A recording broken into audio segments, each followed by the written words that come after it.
បងស្នេហ៍ស្រីដួងចិត្តថ្លៃគ្មាននាងណាពេលនេះបងសាវ៉ាតើអ្នកណាបងរៀនថ្លៃពីមុនបងខ្វល់អូនពីមុនបងគិតស្ដីពេលនេះហេតុអ្វីចិត្តថ្លៃប្រែប្រួលពីមុនពេលអូនខឹងប្រលឹងតែងនៅលោពីមុនបេះដូងបងតែមានអូនគ្រប់នាទីពីមុនអូនសំខាន់ពេលនេះអូនគ្មានន័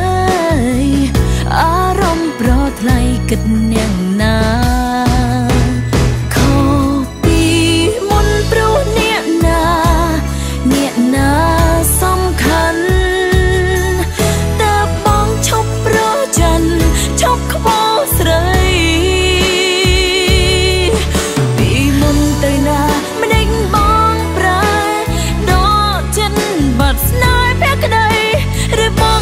ស្នើឡើងស្រី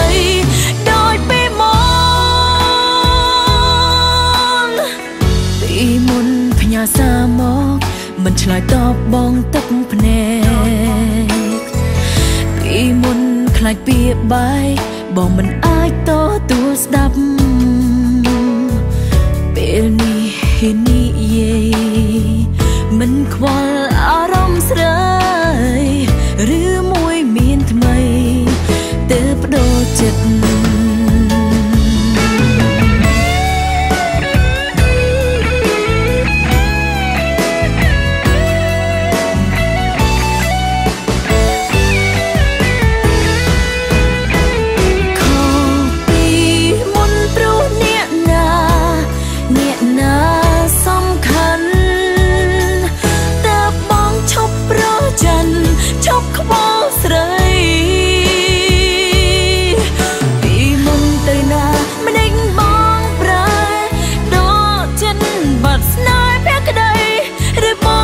ស្នើឡើងស្រី